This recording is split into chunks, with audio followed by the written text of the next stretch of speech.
She smirked. Why would I stop texting other guys? We're not married. After a year together, I said, fair enough.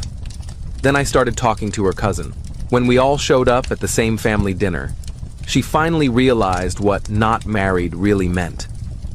I'm Derek, 29, and I work in tech consulting for a mid-sized firm in the city. A year ago, I genuinely thought I'd found someone I could actually build a future with. Her name was Jenna, 27, kindergarten teacher, supposedly wholesome and family-oriented. We met through mutual friends at a birthday party in April last year, hit it off immediately over our shared love of terrible reality TV and Italian food, and within 3 months we were exclusive. Or so I thought. The problems started around month 8, somewhere in late December. I noticed she was always on her phone, always laughing at texts she wouldn't show me. At first, I figured it was just her friends or maybe her teacher group chat, but it was constant. We'd be watching a movie and her phone would buzz every 5 minutes. She'd smile at the screen, type back quickly, then set it down face down. When I asked who she was talking to, she'd get immediately defensive. Just friends, Derek. God, you're so insecure. I let it slide because I didn't want to be that boyfriend, the controlling type who monitors every message. But it kept happening. At dinners, at the movies, even when we were in bed watching TV at night, her phone would light up and she'd smile at the screen like I wasn't even there. One night in early March, I finally asked her directly. We were at my apartment, supposed to be having a quiet evening together. I'd made dinner, poured wine, set everything up nice. She'd been texting someone for the past 20 minutes straight, while I sat there like furniture, watching her thumbs fly across the screen. Jenna, who are you talking to? She didn't even look up. Does it matter? Yeah, actually, it does. We're supposed to be spending time together. She finally glanced at me, and there was this expression on her face I'll never forget. Part annoyed, part amused, like I was a child asking a stupid question. Derek, they're just guy friends. We talk. It's not a big deal. Guy friends you're texting at 11 at night while you're with your boyfriend? That seems excessive. She actually rolled her eyes. We're not married, Derek. Why would I stop texting other guys? I'm allowed to have friends. I had a life before you, and I still have one now. I stared at her, feeling something shift in my chest. Friends, sure. But this feels like more than that. You're on your phone more when you're with me than you are actually with me. Well, it's not. And honestly, you need to chill out. This jealousy thing isn't attractive. You're being paranoid. I remember feeling this cold clarity wash over me, like everything suddenly made sense. Okay, fair enough. She blinked, clearly surprised I wasn't going to fight about it. Okay? That's it? Yeah. You're right. We're not married. Do whatever you want. She smiled, satisfied with her victory, and went back to her phone. I went back to watching the show, but my mind was already somewhere else entirely. The rest of that evening was quiet. She left around midnight, gave me a distracted kiss goodbye, and was texting someone before she even got to her car. Here's what Jenna didn't know. I'd met her family multiple times over the past year. Big Italian family, loud and warm, lots of cousins, lots of Sunday dinners at her mom's house in the suburbs. One of those cousins was Sophia, 26, who worked in marketing for a startup and had just moved back to town after living in Boston for 3 years. We'd talked a few times at family gatherings, always friendly, always brief. She was attractive, smart, witty, and from what I could tell, single. We'd bonded once over our mutual hatred of cilantro at a barbecue, and another time about how terrible the subway system was compared to Boston's. Nothing deep, but enough that I knew she was cool. The next day, I sent Sophia a friend request on Instagram. She accepted within an hour. I waited a full day, not wanting to seem desperate or weird, then messaged her something casual about a marketing campaign I'd seen on a billboard that reminded me of something she'd mentioned at the last family dinner. She responded enthusiastically. We started talking. About work at first, then about living in the city, then about our favorite restaurants, books, podcasts, life in general. The conversations were easy, natural. She'd respond quickly, ask follow-up questions, actually engage. It was refreshing. I wasn't doing this to hurt Jenna, at least not at first. I was doing it because Jenna had made it abundantly clear we weren't serious enough for exclusivity to matter. And Sophia was easy to talk to. She was funny, engaged, asked about my day, actually put her phone down when we eventually met for coffee 2 weeks later at this place near her office. That coffee turned into dinner the following week at a Thai restaurant we both loved. Then drinks at a rooftop bar. Then a Saturday afternoon walking through the farmer's market, buying fresh bread and talking about everything and nothing. Sophia knew I was dating her cousin, of course. It came up naturally during one of our dinners in late April. "How are things with you and Jenna?" she asked, stirring her drink. I shrugged. Honestly, I don't know anymore. She's made it pretty clear I'm not her priority. Sophia nodded slowly, choosing her words carefully. Jenna's always been like that, even growing up. She likes attention, lots of it. From everyone. She was the pretty one in the family, always had boys chasing her, and I think she got used to it. Yeah, I'm definitely getting that impression now. Are you guys serious? Like, is this going somewhere? She doesn't seem to think so. She told me we're not married, so she can do whatever she wants. Sophia's eyebrows shot up. She said that? Word for word. Wow, that's harsh. Yeah. She looked at me for a long moment, something unreadable in her eyes. And what do you think? Do you want it to go somewhere? I think I'm figuring things out, reevaluating what I actually want. Meanwhile, Jenna and I were still technically together, but we were barely seeing each other. She was always busy, always tired, always texting someone else when we did manage to meet up. I stopped initiating plans after a while, curious to see if she'd notice. She didn't. When we did hang out, it felt like we were roommates who tolerated each other, not a couple in love. She'd scroll through her phone, I'd scroll through mine, and we'd exist in the same space without really connecting. The relationship had become a habit neither of us had the energy to break. By mid-May, Sophia and I were talking every single day. Nothing physical had happened yet, but the emotional connection was undeniable and growing stronger. She'd text me good morning with a coffee emoji. We'd send each other funny videos during the day. We'd talk on the phone for hours at night about our dreams, our childhoods, our fears. It felt like what things with Jenna should have felt like but never did. With Sophia, I felt seen, heard, appreciated. Update 1. The family dinner happened on Sunday, May 18th. Jenna's mom hosted, like she did every few months, turning it into this massive Italian feast. Big spread, 20+ people, the whole extended family crammed into her house.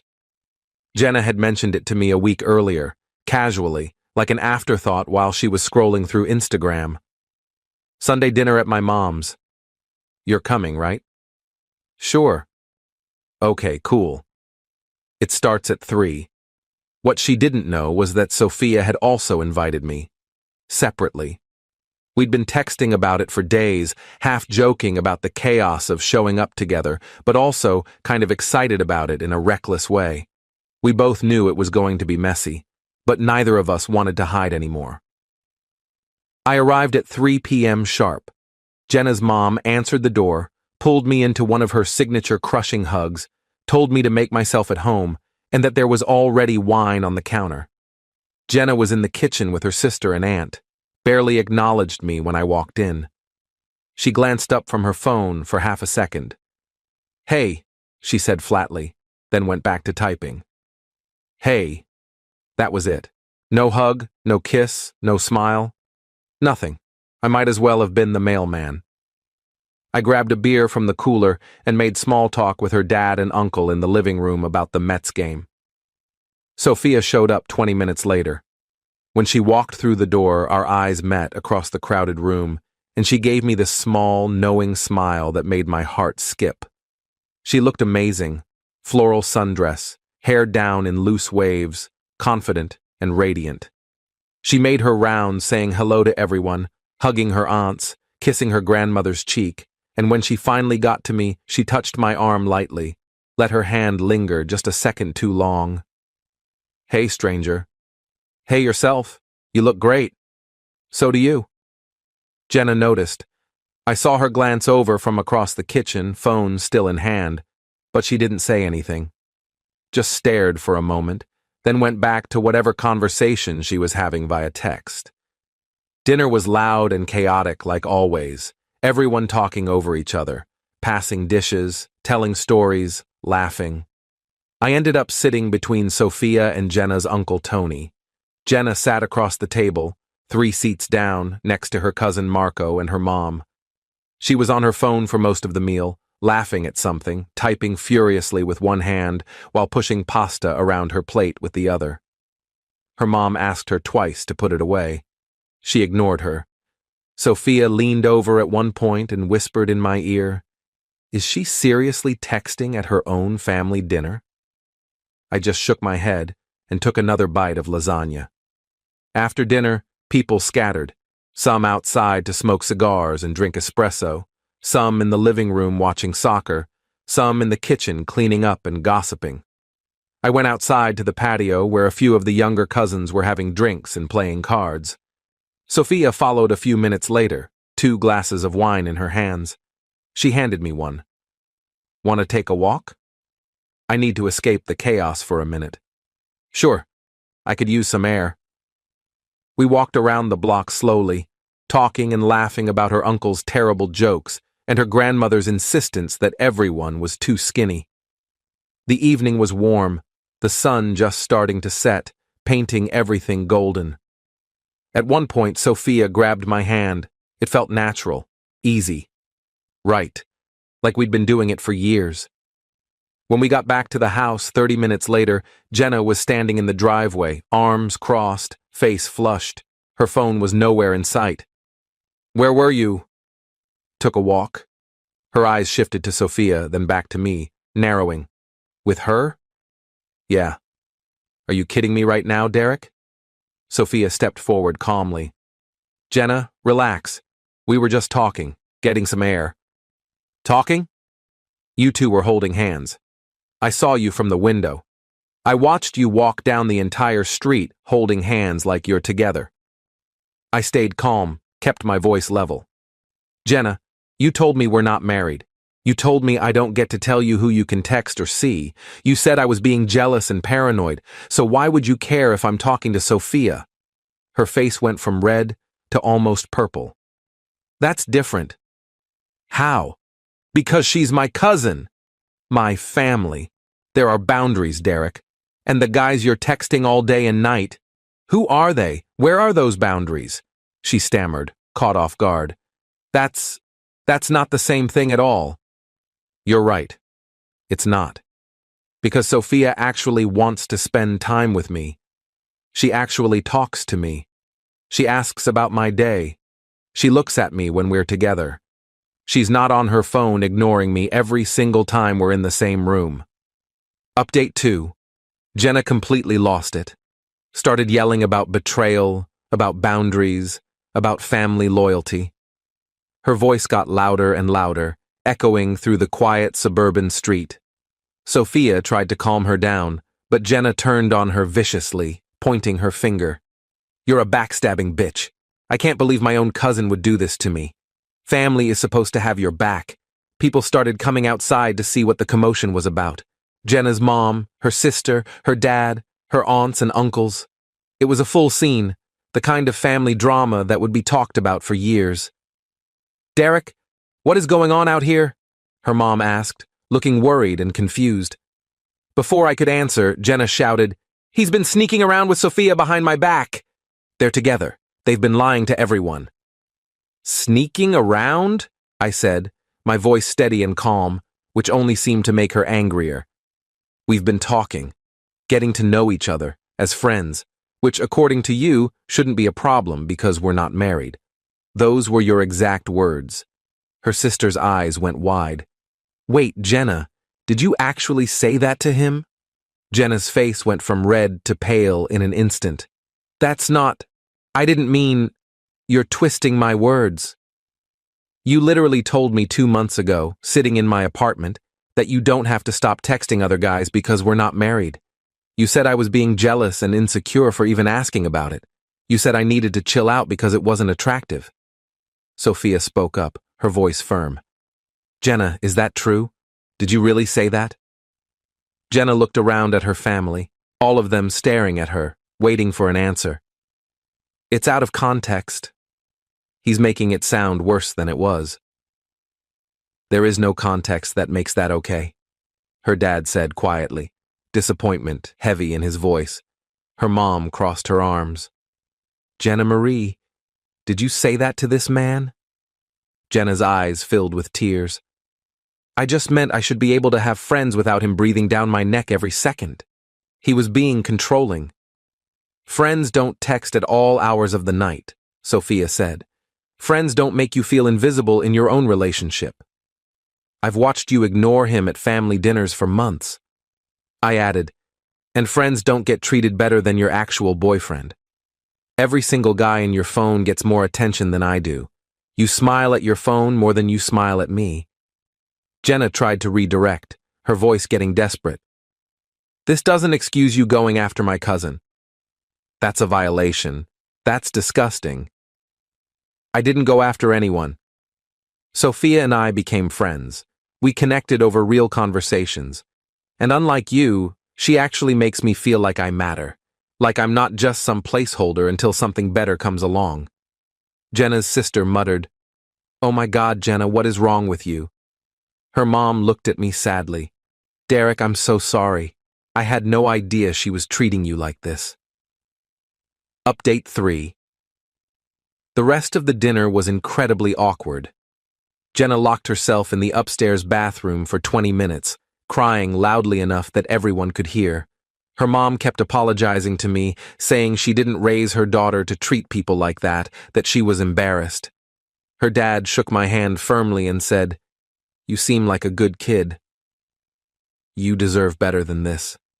I'm sorry she put you through it. When Jenna finally came out, her eyes red and swollen, she avoided everyone, grabbed her purse from the kitchen counter, and left without saying goodbye to anyone. Her car peeled out of the driveway. Sophia and I stayed for another hour. We helped clean up, dried dishes, talked with her family. Turns out, a lot of them had noticed Jenna's behavior over the past year and were glad someone finally called her out on it. Her aunt said Jenna had always been self-centered, but had gotten worse lately. Her sister admitted she'd tried to talk to Jenna about the phone thing, but got shut down immediately. Sophia and I left together around 8. Sat in my car in the driveway for a while, just talking, processing everything that had happened. That was absolutely insane, she said, laughing nervously. Yeah, I didn't think it would blow up like that. Are you okay? Honestly? I feel relieved, like this weight I've been carrying for months just lifted. She smiled. Me too. I've wanted to tell you how I felt for weeks, but didn't want to complicate things. And now? Now I don't care about complicated. Life's too short. So, what happens now? I don't know. But I'd really like to find out. With you. I kissed her. Right there in the driveway, in front of her family's house, with the porch light on and her uncle definitely watching from the window. And it felt like the first honest, real thing that had happened in months. Jenna texted me 47 times that night. Called me a liar, a manipulator, a snake. Said I'd planned this whole thing to humiliate her in front of her family. Said I was pathetic and desperate. Said Sophia was trash. I didn't respond to any of it. Just read them, felt nothing, and went to bed. The next morning, I sent one message. We're done. Lose my number. Then I blocked her. She showed up at my apartment 2 days later, crying, begging for another chance, Said she'd delete all the guys' numbers. Said she'd be better. Said she loved me and couldn't imagine her life without me. I told her it was too late, that she didn't love me. She loved the idea of me being there whenever she decided to pay attention. She called me every name in the book, screamed at me in the hallway, then finally left when I threatened to call security. Final update. It's been 4 months since that dinner. Sophia and I are officially together, and it's everything a relationship should be. Easy, supportive, fun, passionate. We laugh constantly. We actually talk. We put our phones down. Her family loves us together, which is hilarious considering how it started. Even Jenna's mom hugged me at a family barbecue in July and whispered, "I'm glad you found someone who appreciates you. You two are good together." Jenna, from what I've heard through the family grapevine, is still single and still doing the same thing, texting multiple guys, keeping them all on rotation, refusing to commit to anyone. Her sister told Sophia that Jenna complains about me constantly at brunch, says I ruined her life and humiliated her, but also admitted in a moment of honesty that she took me for granted and regrets it now. No kidding. I don't regret how it happened. Did I handle it perfectly? Probably not. Could I have broken up with her first before pursuing Sophia? Sure, but Jenna made the rules. She told me we weren't serious enough to care about boundaries. She told me I was paranoid for even asking. I just took her at her word. And when she realized what that actually meant, when she saw someone else treating me the way she should have been treating me all along, it was too late. Edit 1. A lot of people are asking if I feel bad about Sophia being her cousin. Honestly, number. Sophia and Jenna were never that close growing up. They saw each other at family events, but didn't really talk outside of that. They're not friends. And Sophia had no idea how Jenna was treating me until we started talking, and I opened up about it. Edit 2. Yes, Jenna still tries to text me sometimes from different numbers. I have her blocked everywhere. Sophia thinks it's funny and pathetic. We joke about it now. Edit 3. For everyone saying I'm petty or that I should have just broken up with her first. Yeah, maybe. But I'm also happy now. Really happy. So I'll take it.